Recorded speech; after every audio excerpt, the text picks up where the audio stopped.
থাকবে না, থাকবেই না। একটি দোকানের নামে যদি ৩টি বানানই ভুল থাকে তাহলে সেই দোকানটা কি থাকা উচিত? তোমাদের কি মনে হয় বলো তো?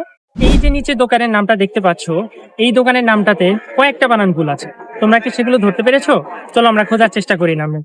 চলো প্রথম ভুলটা আমরা খুঁজে বের করি। একটা কথা মনে রাখবা, বিদেশি শব্দের বানানে কখনো দীর্ঘইকার হয় না। তো আমরা এই যে ফার্মেসি শব্দটা দেখছি এখানে, ফার্মেসি শব্দে দেখো এখানে দীর্ঘইকার ব্যবহার করা হয়েছে। তো আমরা এই বিদেশি শব্দ বা এই ইংরেজি শব্দটাকে লাস্টে এই দীর্ঘইকারটাকে আমরা হ্রস্বইকারে পরিণত করে এই বানানটাকে আমরা শুদ্ধ করে দিতে পারছি। তো আমরা দ্বিতীয় ভুলটা খুঁজে বের করার চেষ্টা করি।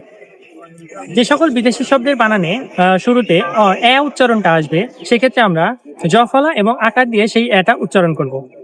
তেমনি এইখানে দেখো আরেকটা শব্দ আছে অ্যান্ড। অ্যান্ডটাকে এখানে কিভাবে বানান করা হয়েছে? এটা কি সঠিক হয়েছে? অবশ্যই না।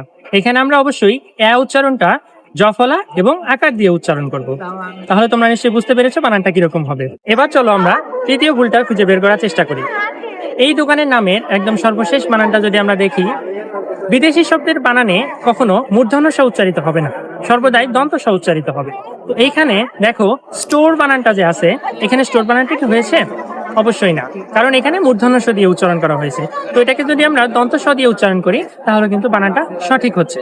তো এরকম বাংলা ব্যাকরণের আরো মজার মজার বিষয়গুলো জানতে এবং শিখতে আমি থাকছি তোমাদের অপূর্ব ভাইয়া তোমাদের সাথে। আমাদের প্রি অ্যাডমিশন ব্যাচ এবং জাতীয় বিশ্ববিদ্যালয়ে চলমান ব্যাচই রয়েছে, তোমাদের যার জন্য যেটা এলিজিবল তোমরা সেখানে ভর্তি হয়ে যাও। তো দেখা হচ্ছে তোমাদের সাথে কোর্সে ইনশাআল্লাহ।